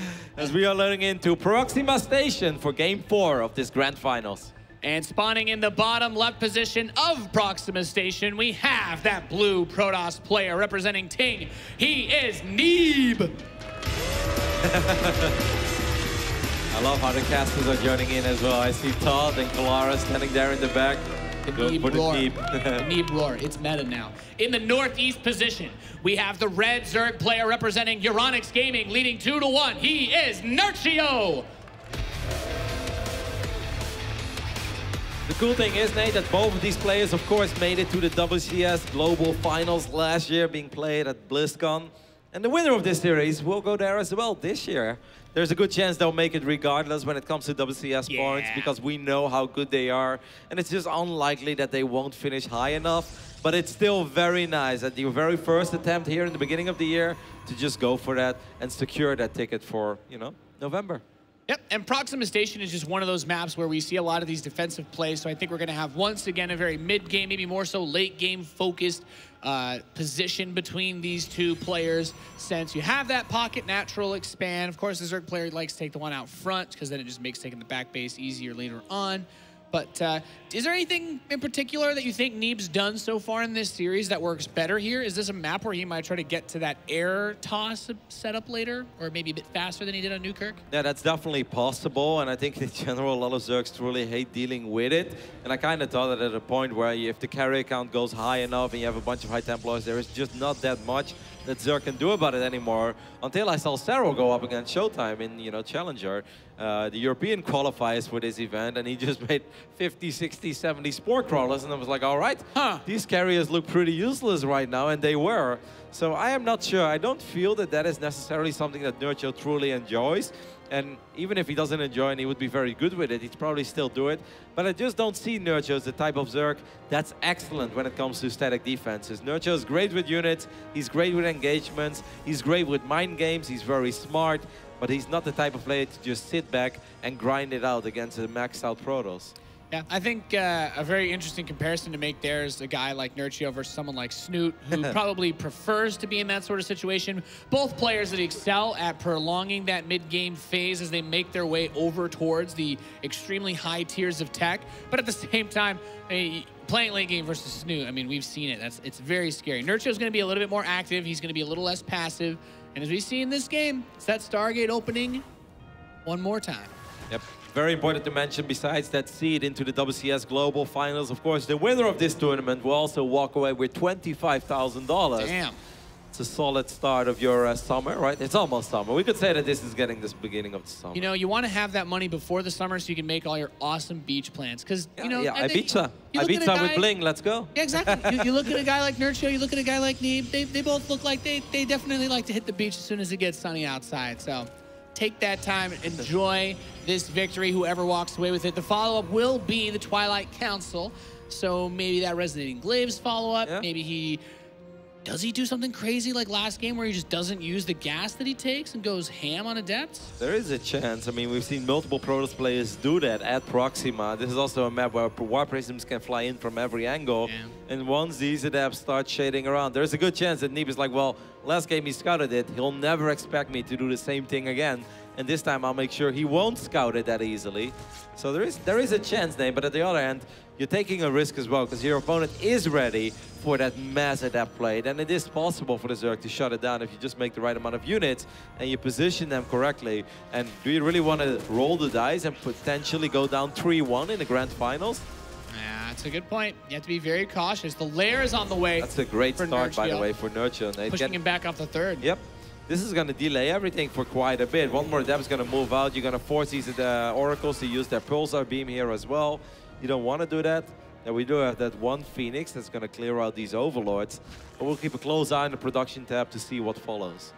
Yep, and we'll see if he goes straight into, you know, this heavy roach style that we've seen so far, or if he's going to make another play for the Hydralisk composition like he did on the last game. The Overlord's trying to just not be in the path of the Phoenix that are going to be scouring the map looking for them. Resonating Glaives just past halfway done. The Adepts are going to move across the map. The Oracles are here. One of them has quite a bit of energy. So let's see what he wants to do with this. He's actually going to the main. There's just 2 queens here. Okay, off creep. Well, rip queens. Yep, and they were on move command as well, so they didn't even start shooting until one of them pretty much went down. This is an awesome start. Oh, the Spore isn't done in the natural base either, so he's going to get quite a few drones. Neeb finally catching a little bit of a break here in this 4th game. Yep, this is fantastic. Really can't wish for much more out of these 2 oracles. 2 queens, 9 drones. Damn. Lost mining time as well, and this was only the beginning. Where did the adepts go? Maybe Neeb stopped with the adepts. He's like, that went fantastic. Let's make sure I don't move my command, my adepts into a bunch of banelings. Now he's going to move out. But 12 adepts, they are a little bit exposed here, but the adept count is so high. Resonating Glaives too just gives him so much oomph to that push. We have the full muscular augments on the way, that full wall off to try and keep the adepts from getting inside, but they can smack down that evolution chamber. Ain't nothing but a thing. Yep, 12 adepts actually have quite a bit of DPS, and that first Evo is going to go down almost immediately. Re-wall, but it's not a proper wall. The drones are on the run, Roddy. 5 roaches are on the way, but that's not going to be enough to stop this. He's gotten a few more of the workers. Counterattack's going to hit, though. The Ling's getting on top of the probes as the adept shades are going to start to spread out between the natural and the backdoor base. Queens are falling, roaches are falling. However, the third still taking some. He needs to keep some of the warp-ins back home. He doesn't have a prism out on the map, so just defend, defend, defend while these adepts rip apart the opponent's expansions. I will say Nerchio definitely got a lot of damage done back on his own. Yeah, that's way more damage than I ever expected a couple of Lings to do, but these adepts ain't done yet. 14 drones have gone down, and there are plenty of adepts left to make that a little more. And look at all these drones. None of them are mining. The Queen is getting surrounded by drones as well. Few adepts left behind. The other adepts are going to go towards the low ground, see if they can find some more. Not mining. The income hit, it hit 0 for a second there, or maybe had 1 that was barely mining a patch, but the Oracles are going to come back, and Nerchio is going to tap out. GG Neeb with a flawlessly executed attack there. Those Oracles setting up the slam dunk with those drone kills, the 2 queens, and then following it up with the Resonating Glaives adepts that killed half the Zerglings before he even reached Nerchio's base. Yeah, the wall off was too late, and it's kind of unfortunate to see that just those 2 queens being move commanded for a split second, the adepts catching them, the oracles catching those queens the moment they were off creep. That was the beginning of the end, man. There was just not enough Zerg. I love the counter attack, and Nerchio actually did a lot with it because Neeb delays his mothership core so incredibly much. But it doesn't matter. Killing 12, 13 probes, that's great. What are you going to do about those 15 adepts with Resonating Glaives in your main? Not a whole lot. It is a funny sight to see all of a man's drones bunched up like that around one queen, just trying to find a place to hide, Roddy. We are going to Belshir Vestige for the next map in this best of 7 as we get closer and closer to Palladino Terminal. I was looking at that as well, and even Undergrounds is kind of a unique map, right? It's not a map that we see incredibly often in PvZ. Spawning positions matter a lot. There is a chance we could see some of that Drop-A-Lord play that she'll love to do, but... I'm excited to see what happens on that map since we're definitely going to get there. At least, you know, you'd have to win 2 for either player. So I've always liked Undergrounds. Belshir gives us a lot of straightforward, good games. So I think this next one's going to be maybe our last normal game as far as strategies go. All the weird stuff should come out after this one. I think out of all the games so far, that was definitely the most frustrating one, though, for either player. I mean, for Neeb, that just feels fantastic, because Neeb just lost a pretty damn close game number 3, right? It felt that that's a game that could have gone either way, but it got scouted, his attack was revealed, and he's like, man, you know, that just doesn't sit well. And then you pick up such a I mean, I'd almost say cheeky game number 4 victory there. Yeah. And you just completely forget about those previous games. You're like, all right, that's all even. I believe in the words of the almighty Tasteless, that would be called a bop, with the Oracle's accidentally setting himself up to take that game so fast. Going in now to game number 5. You're watching the WCS Austin Grand Finals in the top left position as the blue Protos player tying things up 2-2. Give it up for Neeb.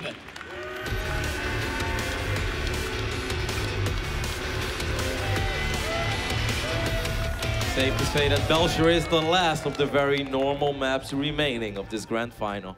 Yep. On to Undergrounds and then Paladino after this. In the bottom right, we have the red Zerg player. He is Nerchio. I feel whenever Nerchio makes it to a grand final, it's pretty much always close. I can't really remember an incredibly one-sided grand final. I know that he went up against Marine Lord and he did win that one 4-0. But the score really doesn't do those games justice, because that was an absolutely phenomenal TVZ final back then, where it came down to Liberators and Ghost and Banelings and Infestus. That was probably the most competitive 4-0 grand final that I've ever seen in my life. I loved it, and so far, Nate, these games, I mean, it really comes down to just the absolute smallest occasions. I think it's safe to say that this WCS Austin has probably some of the best series from foreign players, especially, that we have seen in an extremely long time. Yesterday's series almost all went to the 5th match.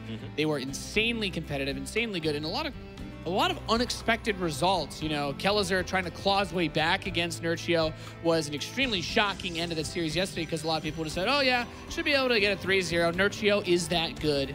But a lot of players really showed up. They really stepped up their game for WCS Austin, and it makes me very excited for the next tournament as well. Yep, and even earlier, right, at the first day, we had a couple of great storylines. It was hard to cover them all. You get to see some cool NA players that you don't hear about as much. You know, guys like Game Time beating U-Thermal. Those are the guys that beat us up on lateral. I know, right? Like, Game Time is just the perfect example of somebody that you see streamers losing against all the time, and it's like, Nathanius just isn't what he used to be, right? It's like, no, guys, Game Time is actually pretty good. Game Time, actually, he definitely got a lot better than I got worse. He is a beast beating U-Thermal. Yeah, it's a lot of fun, and what I love the most as well is that the entire top 32 of this tournament got paid. So it's such an awesome opportunity for some of these local NA players to not just attend the tournament, because competing is fun, but competing and winning $1,000 is a whole lot more fun, Nate. I think it's safe to say that a lot of the North American players that came out here to compete in this open bracket, even if they didn't make it super far, definitely had a good time. And it's always awesome to get to see how they face off against some of the titans of the foreign StarCraft scene. But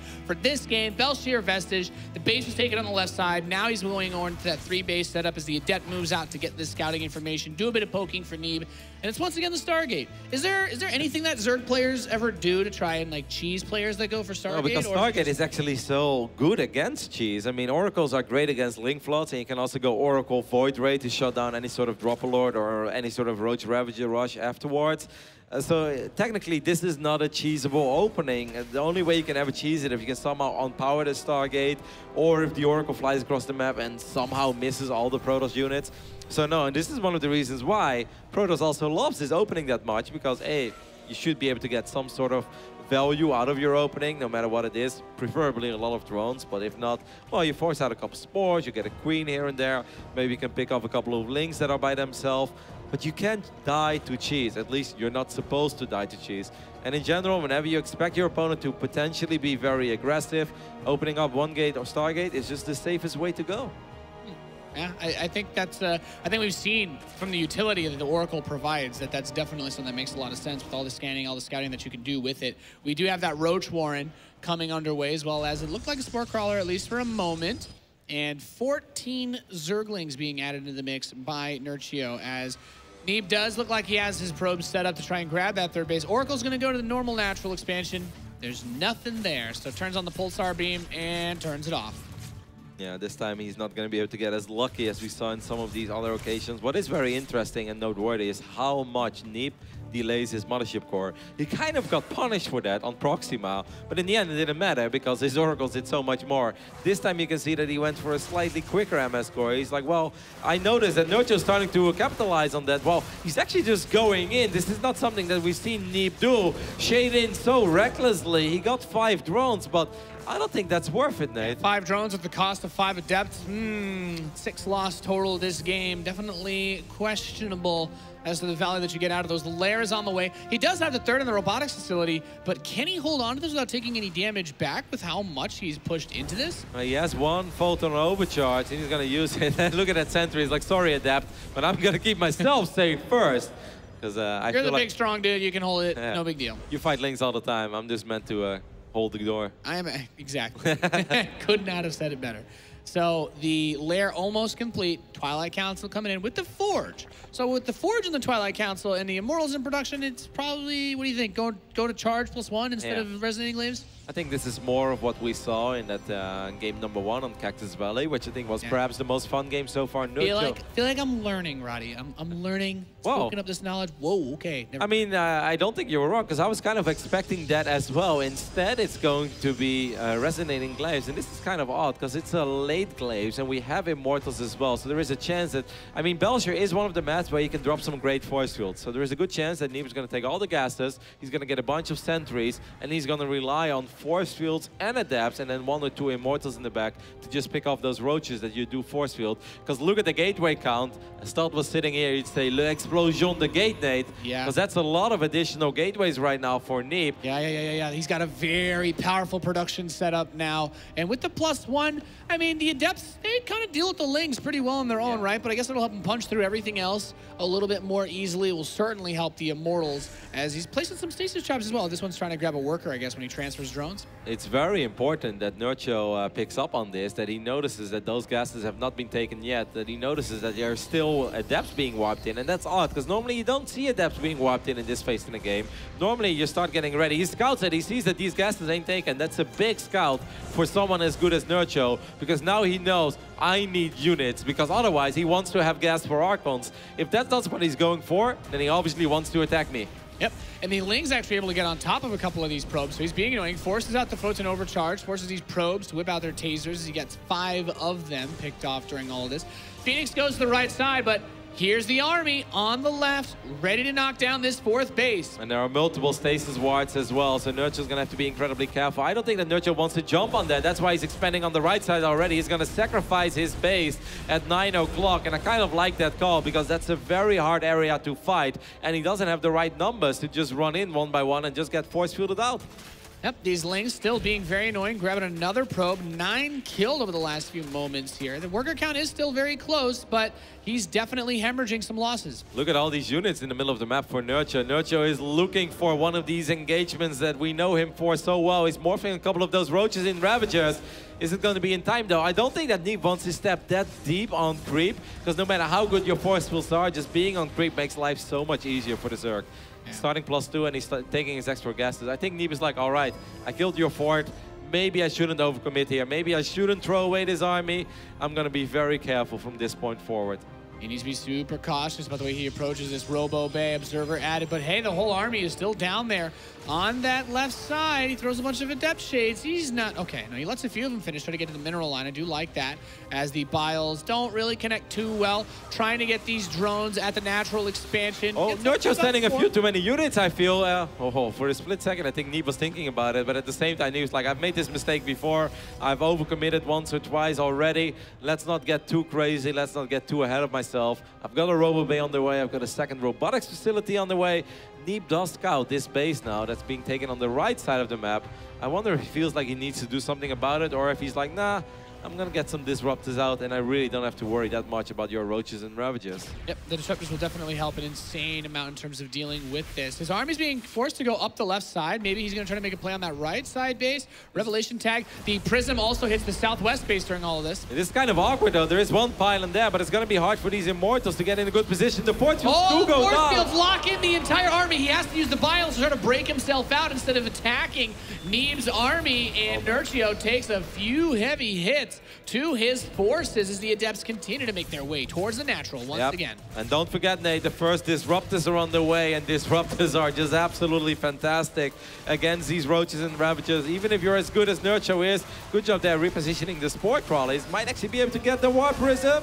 Very close, but no cigars. The Adepts continue to focus fire down the drones. The main army rolls on up to the right side. Just focus that hatch. recall. Get the hell out of there, Neeb. 2 disruptors are on the way. He's back in position at the third base, and Nerchio taking quite a few heavy blows. Yep, Nerchio's down in upgrades as well. Neeb still just buying a little bit of time with these adapts. Even if these adapts don't really kill anything anymore, it doesn't matter. Time is on the side. I like this though. 6 Dropalords. We're going to see the drop play of Nerchio for the first time in this series. But that's the only way you could possibly win this game, because running into Immortals, Adapts, Force Fields, and Disruptors, there is just no way. So Nerchio needs to somehow outmaneuver Neeb.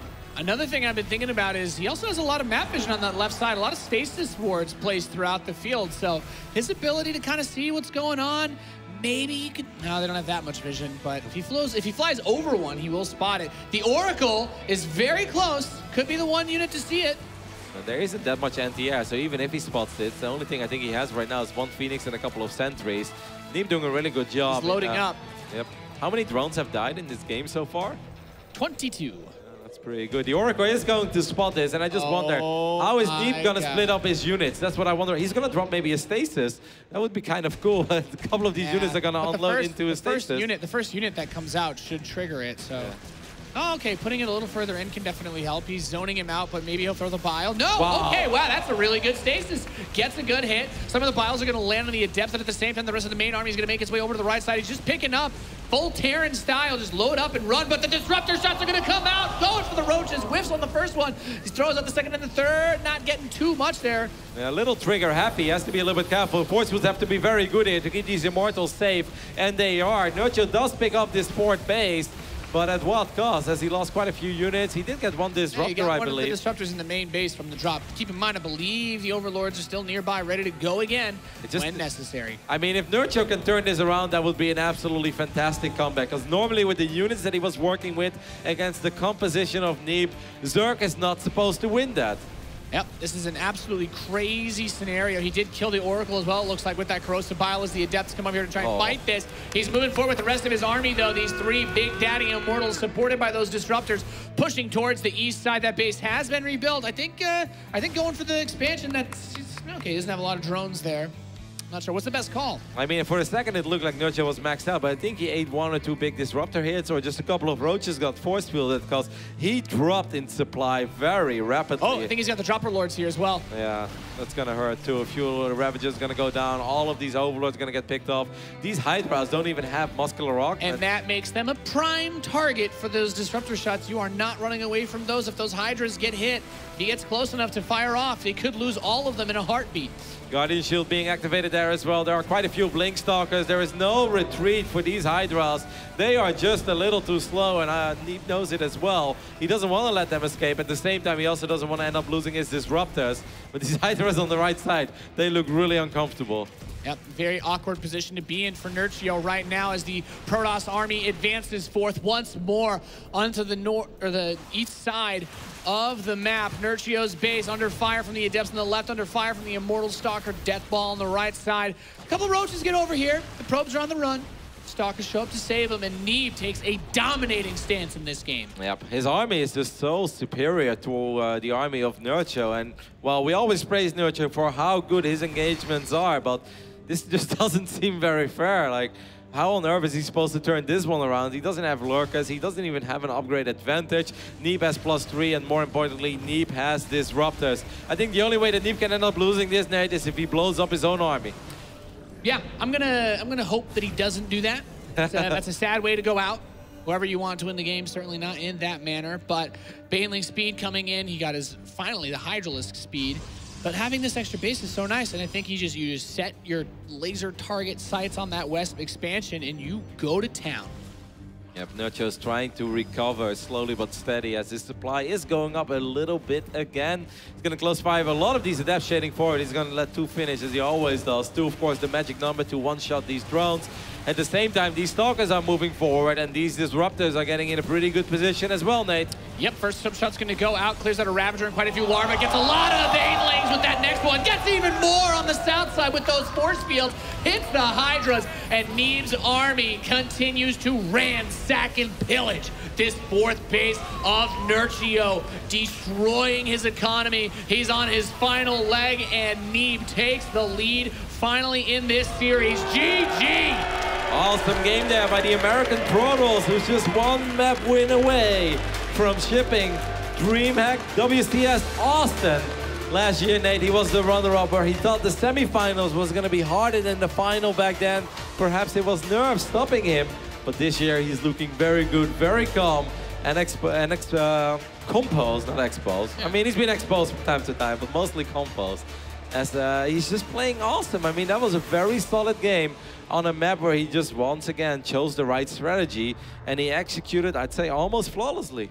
Yeah, amazing game out of Neeb. His ability to control those engagements, the positioning, the posturing has been top-notch, to say the least.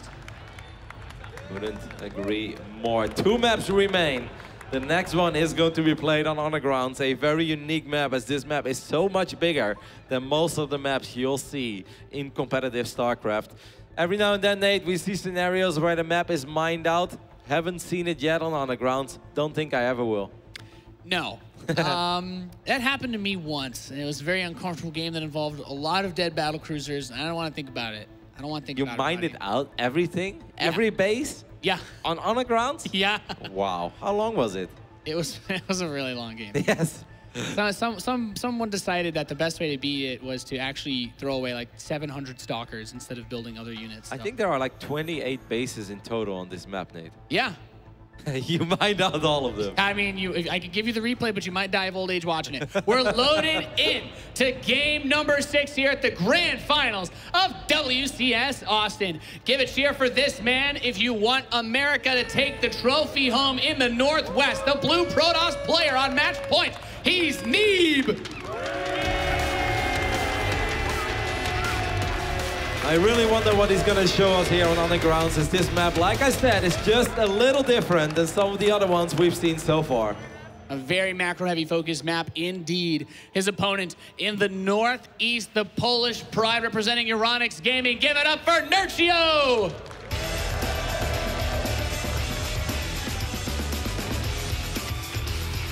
I wonder if Nerchio is happy with these spawning positions. Looking at it, we've got horizontal spawns on the top side of Underground, which I feel is a lot better for the Protos. When it comes to Stargate play, you can be very annoying over here on the left side of this natural of Nerchio. Sometimes you even see some Void Ray action here, and in general, Void Rays are not considered to be very good in this matchup, but you know, they can be safe. They can just hide above that high ground over and over again. The high ground by the natural is such an abusable thing by any race. I mean, it's great for your Liberators, War Prisms, and if you put static defense there, it actually won't shoot unless you have still a flying building or an Overlord to spot for it. So it's one of those positions that will definitely, and I agree with you on this part, favor Neeb because he has that direct path with the War Prism, and if he does clear it out with a Phoenix or anything like that, it's going to be very hard for him to spot. And it's unfortunate for Nerchio, because let's say if Nerchio would have spawned in the left bottom side, then there is a good chance you'll see him drop some Hydras, some Roaches, maybe some Lurkers even, because he will have a lot of more room to work around. And with these positions, it's just kind of awkward. He's going to have to fly over the third base or take a massive detour. The way that drops work on this map, I think, is one of the reasons why you don't see it as much as we take a look at. If you guys are hungry, there's the barbecue on Honor Grounds. It's not cooked just yet. I guess it's more like the meat locker, but that's dinner later. That's from your one game, Nate, where you mined out the map. Yeah, had to survive somehow. So I think that's one of the reasons why you don't see this map a lot. But also, if we just look outside, if you look down that main base ramp, there's a bunch of length of sight blockers, but it's just a bunch of bases. You have so much money to work with on this map. If you go to that mega late game, you put your big army on that watchtower, you go straight up to what is it, 5-6 bases immediately with that gold, and you are loving life. You have so much money to work with. It kind of encourages these longer games, especially if you get cross spawns. But I feel like those are scenarios that don't occur very often on the other maps. Good chance that we are going to see a Dark Shrine opening here coming out of Neeb, something we haven't seen yet in this series. We predicted a lot of Stargate play, and it has been a lot of Stargate play. Now instead it's going to be very fast resonating glaives. Probably 2 more gateways behind this, but this is the fastest glaives that we've seen so far coming out of our American Protos. Yep, very, very, very fast. Adept attack speed upgrade as the Adept barely manages to nimble its way out with 7 hit points. This could be, you know, good old 1 gate into Resonating Glaives, 2 more gateways, bunch of adepts, and then a double Stargate follow-up, which, once again, it may seem all so similar to the things that we've seen in the previous games, but that changes everything. It really changes the way the economies work in this matchup. Nerchio is the type of Zerg that prefers defending adepts with Resonating Glaives, with Roaches, as we see the Roach Warren go down, rather than Hydra Bane. But if you make Roaches early on, that means that your anti-air is going to be quite a bit later. So going Glaives into 2 more gates and then following it up with double Stargate mass Phoenix play, or at least 8-10 Phoenixes, is actually, in theory, super you know, successful and super useful against a player that makes Roaches first. Yep, and I think that this is just one of those maps where trying to throw a strategy out like this can be not necessarily a bad thing. I mostly find this interesting because Neeb has a chance to end the series with this game without having to play on... Man, you know this game way too well, by the way. That's actually weird. I'm sorry, Nate. I don't have a life. You do play a lot of Protos. But, I mean, I was mostly thinking, like, you know, ending the game, ending the series on your terms with a build that you're very comfortable with here is important because Paladino Terminal is the next map if Neeb doesn't win this. And, I mean, neither of these players probably really want to play that. That's why it was pushed all the way to the end. So things will just get absolutely nuts. Yeah, I really like this. I think there is a very good chance that if Neeb would have played against the Zerg play that would have opened up Link Bane all the time and trying to shut these adapts down with Link Bane, then there is no way that you go double Stargate behind it, because then defending against, you know, the Hydra Bane push becomes incredibly difficult. But against a player like Nerchio, it's actually going to be Void Rays even. So there is a good chance he's going to abuse those Void Rays above that high ground like we said before. But Nerchio does scout it immediately, and now this is just going to be a very interesting game. Yeah, how much will he be able to get done? That natural, as you said, is still going to be exposed. One of the reasons why some players will expand down the other side if they know where the opponent spawns very early on. But in this case, he still has to worry about the adepts, that very fast Resonating Glaives, and +1 for those Void Rays very quickly as well, Kev, with a 3rd base. I love this. I really think this is super cool. Everything that Neeb is showing us. I wonder how many Void Rays we'll see. Well, he's going to queue up a few more. So there is a chance that exactly what we mentioned in the beginning of the game, on the left side of that natural of Nerchio, there's a good chance these Void Rays will start being annoying over there. There's a good chance these Void Rays will be useful in shutting down a 4th base.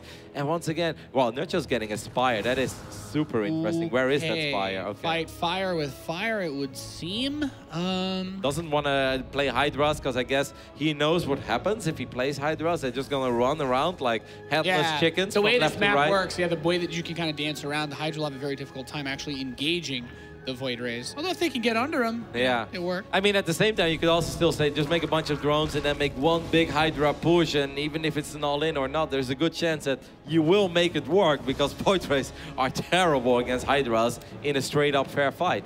Amen. I played enough 4v4 to learn that lesson, Kev. Well, here they come. 4 Void Rays making their way towards this base. +1 almost done. 2 more Void Rays on the way behind this. He could activate Prismatic Alignment and try to focus down the Spore Crawler, make his way through. He does have the Mothership Core here for recall capability. And, okay, so the Queens are all trying to make their way out. He could try to focus down this Queen, just go for drones or go for the hatch. It is going to be the drones, microing back the weakened Void Rays and just trying to play around this the best he can. 6 drone kills, not too shabby. 2 more Void Rays coming out now. This is so funny to see. I haven't seen this since, you know, the Axiom Protos days where Crank and Alicia used to do this all the time, fly around with a bunch of Void Rays and a Mothership Core. It's going to be Mutalisk. Gotta give a shout out to Naniwa here, who once upon a time said that if I was a Mutalisk, I would like to meet a Void Ray, suggesting that Mutas are pretty damn good against Void Rays, and Void Rays are not very good against Mutas. And he needs to recognize this because the Spire choice is not only unusual, it can be strong versus these Voids, especially since the shields are low, if he's able to catch him off guard. Yeah, the Mothership Core is very important here. If he can somehow dive on top of this Mothership Core, he reveals the Mutas, I think a little too early.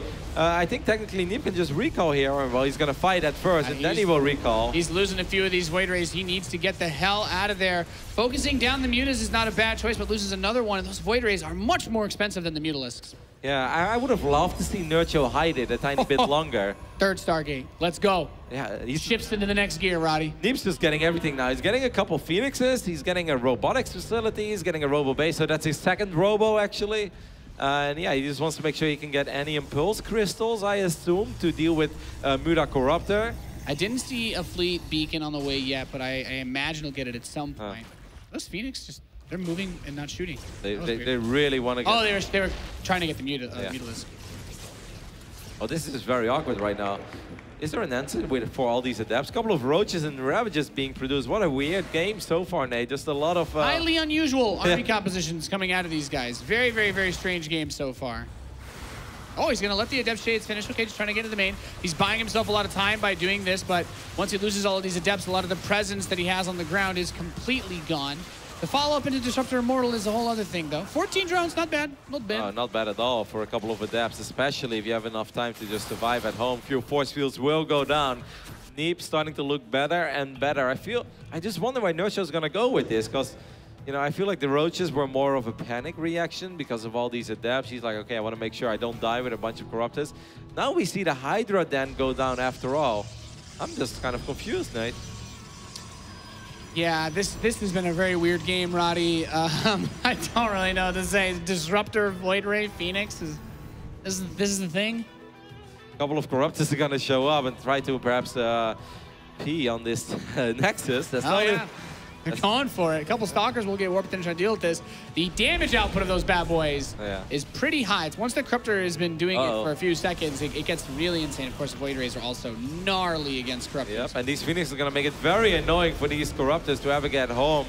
The Phoenixes by themselves are not very good against Corruptors, but if the Void Rays would actually show up, instead he's going to let these Corruptors retreat home for now, even though they were forced to take a detour. All right, so the Hydras are coming out. Infestation Pit is finishing up. We do have a good number of Disruptors that have been added on to the field. He has the Adepts.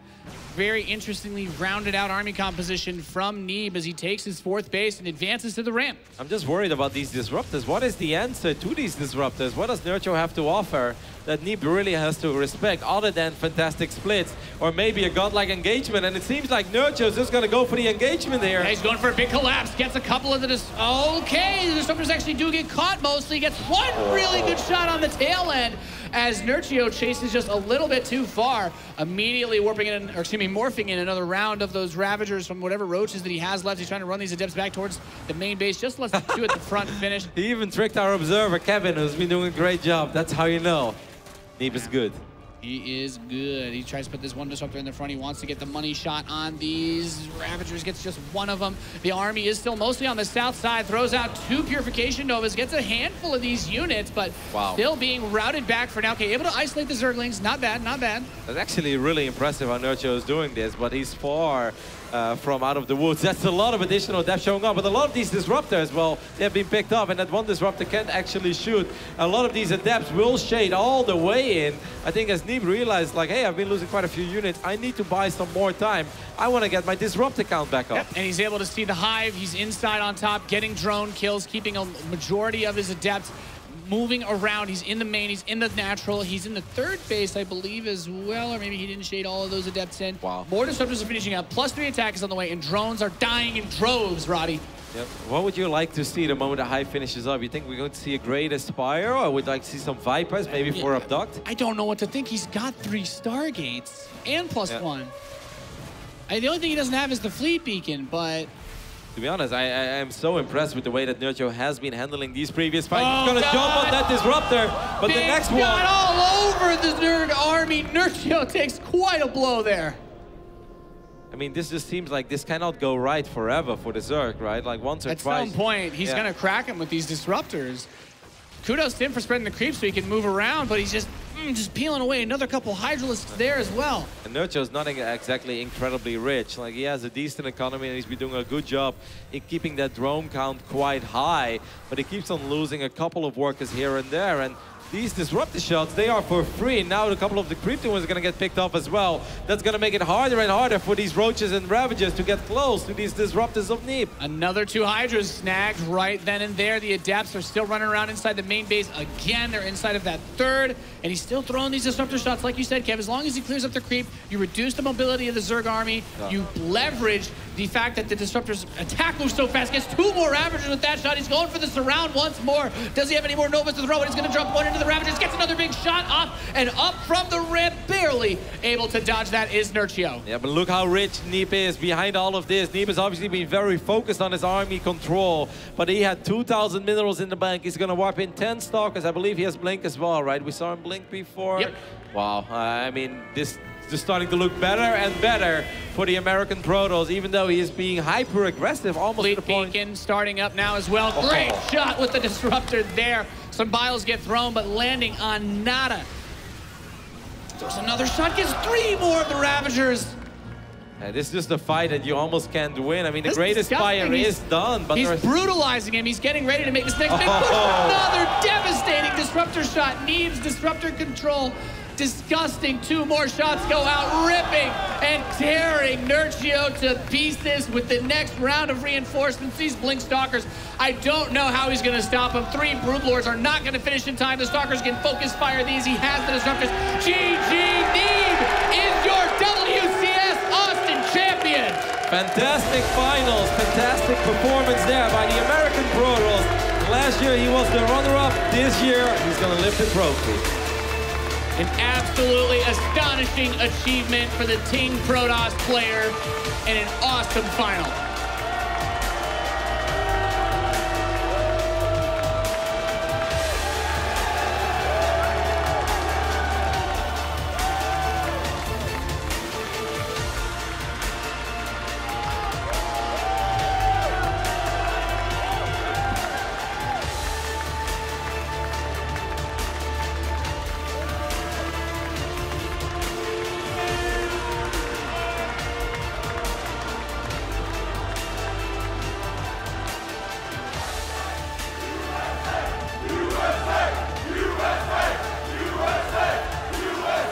Neeb, when I spoke to you, you said you really wanted to make the grand finals here in Austin. When you made the finals, you said you couldn't believe it, but you better believe it now because you are the WCS Austin champion.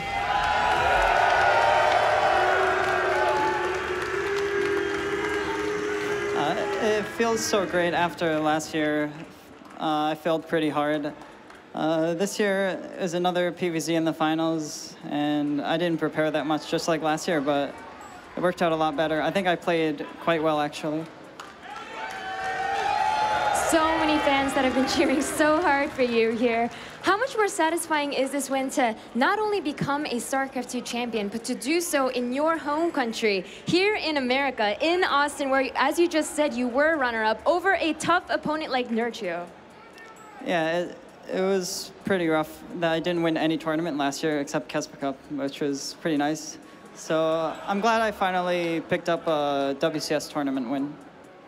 And I know that a lot of people throw around words like American hero, NA hope. People really look at you and cheer for you so hard, as it's nice to see someone representing that NA flag or NA hope so well. In terms of all this accolades that people are throwing at you, how much pressure do you end up feeling from it? I think I feel some pressure like before the games and like when I initially played the tournament, like the first few rounds, but when I'm in the games themselves, I'm pretty good, I think, at just focusing on the game and blocking everything else out. Now, of course, last but not least, this crowd here has been neebing so hard from you throughout this entire tournament. So please, a word for all your fans here as well as all the fans you have watching. Thank you so much for cheering for me and being a part of StarCraft 2. It makes it worth playing, I think. Congratulations, Neeb, again on becoming the WCS Austin champion. Thank you guys so much for watching, and for everyone here in Austin for coming out. You guys are what make this worth it for both the players and all of us working here, so thank you guys so much. We'll be back in June for WCS Yon Jumping, so make sure to tune in then. And until then, from here, everyone here in Austin, please have a great night, and again, thank you.